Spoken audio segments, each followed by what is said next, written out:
ओम नारायण नारायण नारायण नारायण। सब मित्रों को राम राम। सबका स्वागत है दोस्तों। कैसे आप सब दोस्तों? अभी हम बात करने वाले हैं मंजूमल बॉयज़ के बारे में। 2024 की एक मलयालम फिल्म है, एक सर्वाइवल थ्रिलर जोनरा की ही एक और मलयालम फिल्म आडू जीवितम का भी हमने अभी कुछ दिन पहले रिव्यू किया। मंजूमल बॉयज़ के बारे में काफ़ी लंबे समय से कमेंट्स आ रहे थे। सबसे ज़्यादा सजेस्ट की गई फिल्मों में से ये एक है। हालांकि जिन मित्रों ने मुझे इस फिल्म को सजेस्ट किया, मैं उनसे पूछना चाहूँगा कि भाई क्यों। हो सकता है कि कई मित्र मुझसे एग्री नहीं करेंगे, परंतु फिर भी मैं कहना चाहूँगा कि भाई क्यों इस फिल्म को इतना क्यों सजेस्ट किया गया। आडू जीवितम के बारे में, द गोट लाइफ के बारे में मैं समझ सकता हूँ। विजुअली बहुत ज़्यादा बढ़िया बनी हुई फिल्म है, extremely well made visually. Aavesham के बारे में भी मैं समझ सकता हूँ कि एक एंटरटेनिंग फिल्म है, लाइट हार्टेड एक्शन कॉमेडी के रूप में हम उसे बिल्कुल देख सकते हैं। मंजूमल बॉयज़ क्यों, मैं नहीं समझ पाया पूरी फिल्म देखने के बाद भी। संक्षेप में थोड़ा सा कहानी के बारे में अगर मैं बताऊं, जिन मित्रों ने नहीं देखा है, केरला के 10-11 युवा है, लड़के हैं, जो कोडाईकनाल तमिलनाडु में घूमने के लिए जाते हैं। मैं भी कोडाईकनाल जाके आया था। अभी पूरी कर्नाटका और तमिलनाडु की ट्रिप पर मैं जब गया था, पूरा कन्याकुमारी तक गया था। काफ़ी लंबा रूट था, तो उसमें कोडाईकनाल भी था और वहाँ से फिर पढ़नी भी गया था मैं। पढ़नी का वीडियो मैंने आपको दिखाया हुआ है। तो ये 10-11 मित्र हैं, जाते हैं, मजाक मस्ती शराब वगैरह जो कुछ भी है करते हैं। फिर एक रिस्ट्रिक्टेड एरिया जहाँ पर जाना मना है, गुना केव्स, तो वहाँ पर वो जाते हैं। जाना मना है, फिर भी वहाँ जाते हैं। शराब वगैरह पी हुई है। वहाँ जाने के बाद भी मजाक मस्ती हुड़दंग वगैरह कर रहे हैं सब कुछ। और उनमें से फिर एक मित्र यही मजाक मस्ती करते हुए नीचे एक गड्ढे में गिर जाता है। अब उस गड्ढे के बारे में मतलब गांव के लोगों को पता होता है कि भाई बहुत गहरा है, कुछ डेविल्स किचन वगैरह ऐसा कुछ, शैतान का किचन वगैरह ऐसा कुछ कहते हैं उसके बारे में। हालांकि इनको कुछ भी पता नहीं था, जितने भी ये मित्र हैं। तो वहाँ हुड़दंग वगैरह मस्ती वगैरह कर रहे थे शराब वगैरह पी करके, और उनमें से फिर एक मित्र नीचे गिर जाता है। अब गिरने के बाद में आप सोचिए कि हम 4-5 ऐसे लोग गए हुए हैं, कोई भी आप सोच लीजिए, हाँ, आपके 8-10 4-5 मित्र गए हुए हैं कहीं पर, आपका मित्र किसी गड्ढे में गिर जाता है। सबसे पहला आपका रिएक्शन क्या होगा? सबसे पहले तुरंत आपके मन में यही आएगा कि यार चलो जल्दी से बाजू से कहीं से रस्सी लेकर के आते हैं, पता नहीं कितनी गहरी है, तो जल्दी से कुछ कहीं पर बांध कर नीचे उतर कर हम देखते हैं। सबसे पहला तो बात यही आएगी, भले ही आप ना जाओ, आजू बाजू से लोगों से पता चलने के बाद में आप ना जाओ, वो एक अलग बात है, पर पहली बात मन में तो यही आएगी ना। यहाँ पर ये जो 10-11 जो भी शराब पीकर हुड़दंग कर रहे थे, वहाँ पर क्या कर रहे हैं वो? उसके बाद में रो रहे हैं, रो रहे हैं, बस रोते जा रहे हैं, बस रोते जा रहे हैं, और उनका रोना समाप्त ही नहीं हो रहा। 2 घंटे, 2.25 घंटे की फिल्म है और कंटिन्यूअसली रोते ही जा रहे हैं, रोते ही जा रहे हैं, रोते ही जा रहे हैं, रोना खत्म ही नहीं हो रहा भाई उनका। हे भगवान, ऐसा इरिटेट हो गया था मैं उन सबको देख करके। कंटिन्यूअसली रोते जा रहे हैं, कंटिन्यूअसली। हे भगवान, ऐसा इरिटेट हो रहा था मैं वो देख करके ना। गिरने के बाद किसी एक कैरेक्टर के मुंह से ही नहीं निकलता कि चलो यार हम रस्सी लेकर के आते हैं।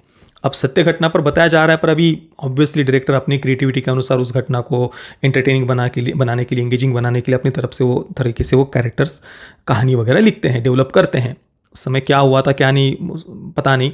हालांकि जितनी बातें फिल्म में दिखाई गई है, मुझे तो किसी भी बात पर कुछ ऐसा विश्वास नहीं हो पाता कि जिस प्रकार से वो ये बातें दिखा रहे हैं, या क्या हुआ था पता नहीं। अब कोई मतलब वो रोने लग जाते हैं, ठीक है, रोने लग जाते हैं। फिर उनमें से कुछ मित्र बाहर आ रहे हैं और पुलिस के पास जाने का निर्णय लेते हैं। जिससे एक छोटे से स्टॉल एक व्यक्ति का है, जहाँ से उन्होंने कुछ खाया वगैरह था। वो व्यक्ति बताता है कि बहुत गहरा है वगैरह वगैरह, नई रस्सी वगैरह भी मैं नहीं दे सकता, इस प्रकार की बात करता है। तुम लोग पुलिस के पास जाओ कहते हैं। तो वो कुछ 3-4 लड़के हैं, वो पुलिस के पास जा रहे हैं। अब पुलिस भी एक, जितना आप उस गड्ढे को लेकर के एक पूरा हवा खड़ा कर सकते हैं, वो डायरेक्टर ने वहाँ पर किया है। कोई उसको डेविल्स किचन कह रहा है, पुलिस वाले भी डर रहे हैं। कोई पुलिस वाला कह रहा है कि यहाँ पर एक मिनिस्टर का बेटा गिरा था और तब भी वो नहीं बच पाया था, कोई वहाँ जाने के लिए तैयारी नहीं है। मिनिस्टर का बेटा गिरने के बाद भी, पूरी फोर्सेस घंटों तक वहाँ लगने के बाद भी वो नहीं बच पाया था। इस प्रकार की बातें हो रही है। वो बच्चे का कुछ मिला भी नहीं, ऐसा उन्होंने कहा था। इतनी फोर्सेस वगैरह इतने लंबे समय तक लगी फिर भी। अब हालांकि इस बात पर पता नहीं विश्वास नहीं हो पाता मिनिस्टर का बेटा वहाँ गिरा है, और भी कुछ 12-13 लोग वहाँ पर गिरे थे, और फिर भी अभी तक वहाँ पर जो कुछ लोकल एडमिनिस्ट्रेशन है, प्रशासन है, उन्होंने वहाँ कुछ ऊपर कुछ ग्रिल वगैरह नहीं लगाई हुई, कुछ वहाँ कुछ भी नहीं है, खुला वो गड्ढा है। मिनिस्टर का बेटा गिर गया और फिर भी वहाँ पर कुछ उन्होंने पैक नहीं की हुई वो जगह। पता नहीं। चलो अब फिर इधर ये जो बचे हुए 4-5 लोग थे जो कुछ उस गड्ढे के पास में, वो क्या कर रहे हैं? वो रो रहे, कंटिन्यूसली रो रहे हैं। बारिश शुरू हो जाती है, बारिश का पानी गड्ढे में जाने लगता है। अब बारिश का पानी रोकने के लिए देखिए ये बुद्धि, मतलब जो क्या कहूँ मैं, मूर्खों की तरह हरकतें कर रहे थे। मैं तो सार्केज्म भी नहीं यूज़ करना चाहूँगा। क्या कर रहे हैं वो? मतलब मैं रियल घटना की बात, जो फिल्म में दिखा है वो बात कर रहा हूँ मैं। क्या कर रहे हैं वो? कोई अपना एक पेड़ लगा रहा है, कोई एक छोटी सी पेड़ की टहनी ला करके ऐसा रख रहा है, इससे पानी रुकता है भाई, इससे पानी रुकता है। और कंटिन्यूसली रोते ही जा रहे हैं, कंटिन्यू पानी आ रहा है, पानी गड्ढे में जा रहा है। रोकने के लिए कुछ स्टेबल माइंड से, शांत मन से आप कुछ निर्णय लो, कुछ प्लानिंग, कुछ रोते जा, कंटिन्यूसली रोते जा रहे हैं। इससे आप ऑडियंस को इमोशनल करेंगे भाई, ऑडियंस को इरिटेट अवश्य करेगी ये फिल्म। इमोशनल होंगे ऐसे कि कंटिन्यूसली रोते जा रहे हैं, कोई सेंसिबल डिसीजन नहीं ले रहा, कुछ ढंग की प्लानिंग नहीं कर, बस रोते जा रहे हैं। और इससे वो चाहते हैं कि ऑडियंस इमोशनल हो जाए। और फिर वो कोई इतनी सी पतली सी टहनी लगा रहा है जहां से पानी इससे पानी रुकता है। और फिर वहां पर वो लेट कर रो रहे हैं, कंटिन्यूसली रो ही रहे हैं। ये मेरा बार बार रोना बोलकर आप जितना इरिटेट हुए होंगे, सोचिए वो फिल्म देख करके आदमी कितना इरिटेट होगा। वो रोते ही जा रहे हैं भाई। फिर इसके बाद में पुलिस आती है, बस वही, पुलिस को भी पता नहीं कैसे उन्होंने दिखाया, क्या हुआ उस समय मैं नहीं जानता।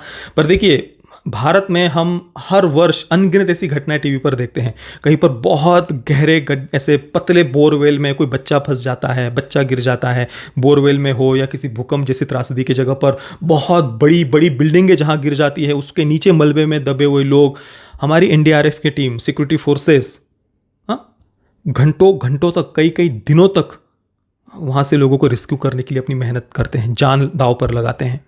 छोटे से बोरवेल के पाइप में बच्चे गिरते हैं ना, 2-2, 3-3, 4-4 दिनों तक, हफ्ते हफ्ते तक रेस्क्यू ऑपरेशन चलते हैं और हमारे सिक्योरिटी फोर्सेस करते हैं वो। यहां पर पता नहीं मिनिस्टर का बेटा गिर गया फिर भी कोई कुछ कर नहीं पाया, 13 लोग गिर गए फिर भी वहां पर कुछ लगाया नहीं है। और ये बाकी जो शराब पीकर हुड़दंग कर रहे थे वहां पर, वो क्या कर रहे हैं? रो रहे हैं, कंटिन्यूसली रो रहे हैं भाई। रोना खत्म ही नहीं हो रहा उनका। पुलिस आ रही, वो क्या कर रही वही जाने, पता नहीं कैसे उन्होंने दिखाया, उस समय क्या हुआ था मैं नहीं जानता। पर फिल्म में जिस प्रकार से दिखाया वो हास्यास्पद था लिटरली। सर्वाइवर थ्रिलर में हमें कुछ डर लगना चाहिए, किसी के बारे में हमें केयर होनी चाहिए। केयर होना तो बहुत दूर की बात, हम इरिटेट हो रहे थे उन सारे कैरेक्टर्स को देख करके, लिटरली खून खोल रहा था वो देख कर, भाई क्या हो क्या रहा है भाई ये। और इसके बाद में फिर पुलिस में से कोई जाने को तैयार नहीं है। फिर ये जो पूरी 10-11 मित्रों की टोली है, इनमें से सबसे ज्यादा जिसकी आयु है वो सामने आता है, मैं जाऊंगा, चलो कोई नहीं जा रहा, मैं जा रहा हूं। और उस सीन में डायरेक्टर चाहते हैं कि हम इमोशनल हो, बड़ा इमोशनल म्यूजिक चल रहा है, और जो सबसे ज़्यादा जिसकी आयु है वो सामने आ रहा है, और बड़ा ही विचित्र सा मुंह करके, ऐसा मुंह उतार कर वो सबकी तरफ देख रहा है। और बाकी जो 10-11 मित्र है वो पीछे खड़े होकर, ऐसे खड़े होकर देख रहे हैं उसको। मतलब इस सीन को देखकर हम इमोशनल हो, एटलीस्ट उनको एक दूसरे में खिंचातानी करते हुए दिखाते कि यार तू नहीं मैं जाता, मैं नहीं तू जाता। इतनी क्रिएटिव लिबर्टी ली है, इतने सारे चेंजेस वगैरह किए ही होंगे जो हमने डिस्क्लेमर में पढ़ा भी। अब ये बाकी सारे 10-11 हट्टे कट्टे यंग लोग खड़े होकर के देख रहे हैं, और सामने वाला जो जिसकी आयु ज्यादा है वो अपना मुंह उतार कर, इतना सा मुंह करके नीचे जा रहा है। अब इस सीन को देख करके हम इमोशनल हो या इरिटेट हो, आप मुझे बताइए। मतलब उन बाकी के 10-11 मित्रों के बारे में हम क्या सोचे कि हट्टे कट्टे होकर के, यंग होकर के वो पीछे ऐसे मूर्ति जैसे खड़े हैं और मुंह उतार कर और रो रहे हैं, और जो जिसकी आयु ज्यादा है उसको आप नीचे भेज रहे हो, और वो भी, उसका भी मुंह पूरा उतरा हुआ, उसमें भी कुछ ऐसी कुछ करने की या अपने मित्र को बचाने की कुछ ऐसी जिद हो, वो तो देखने को नहीं मिल रही। वो जबरदस्ती, अब चलो यार, पता नहीं उसकी माँ को क्या जवाब देंगे, चलो यार, चलो मैं जाता हूं नीचे, इस प्रकार का वो पूरा सीन। और वहां पर हम इमोशनल हो किसी के बारे में, कैसे हो इमोशनल? इसके बाद में जो नीचे गिरा हुआ व्यक्ति है उसको जिस तैसे करके वो बाहर निकाल रहे हैं। बाहर निकालने के बाद भी जो कुछ भी बातें वो दिखा रहे हैं, कोई मेडिकल टीम नहीं, कुछ डॉक्टर वगैरह को भी इतने लंबे समय हो गया, किसी ने बुला करके नहीं रखा था, पता नहीं क्या चल रहा था। फिर इसके बाद गांव में जब जाते हैं तो जिस व्यक्ति ने बचाया था उसके बारे में किसी को भी वो कुछ पता नहीं है, तो जो लड़का नीचे गिरा था उसकी माँ उसको टोकती है, काफ़ी डांटती है। बाद में फिर जो एक चर्च के पादरी है, जो चर्च शायद फिल्म के ओपनिंग सीन में भी उन्होंने दिखाया था, उन्हें एक न्यूज़पेपर की कटिंग कहीं से मिलती है, जिसके माध्यम से पता चलता है कि जो सीजू डेविड नाम का ही शायद वो पात्र है, उसने संतोष को नीचे से बचाया था। और फिर संतोष की माँ जा कर के उनका धन्यवाद कर रही है। इस प्रकार की एंडिंग दिखाई है। पर्सनली देखिए, ओरिजिनल घटना क्या थी उस समय, कैसे क्या हुआ था, पुलिस प्रशासन क्या कर रहा था, क्यों ऐसा हुआ, पता नहीं कुछ भी। परंतु एक फिल्म के रूप में अगर मैं केवल देखूं इसे, केवल एक फिल्म के रूप में, तो भाई फिल्म ने बहुत इरिटेट किया, बहुत बहुत ज़्यादा परेशान किया। बाकी मैं मंजूमल बॉयज़ को दूंगा 2 आउट ऑफ 10 स्टार्स, और वो भी बस टेक्निकली फिल्म वेल मेड है इस कारण से। मतलब जो गहरी खाई उन्होंने जो गड्ढा दिखाया है, बहुत सक्रिय जगह है, परंतु जिस प्रकार से उन्होंने उसे शूट किया है ना, काफ़ी रियलिस्टिक लगती है वो बातें। हाँ, बस वो विजुअली बढ़िया दिखती है फिल्म इस कारण से। बाकी तो पूरी फिल्म ने बस परेशान ही किया।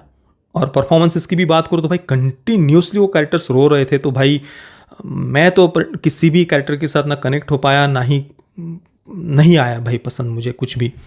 बाकी जिन मित्रों ने फिल्म देखी है, मैं उनसे यही पूछना चाहूँगा कि भाई आप बताइए कि आपको क्यों ये फिल्म इतनी ज़्यादा पसंद आई। बाकी आप सभी मित्रों का बहुत बहुत धन्यवाद। जय श्री राम, वंदे मातरम।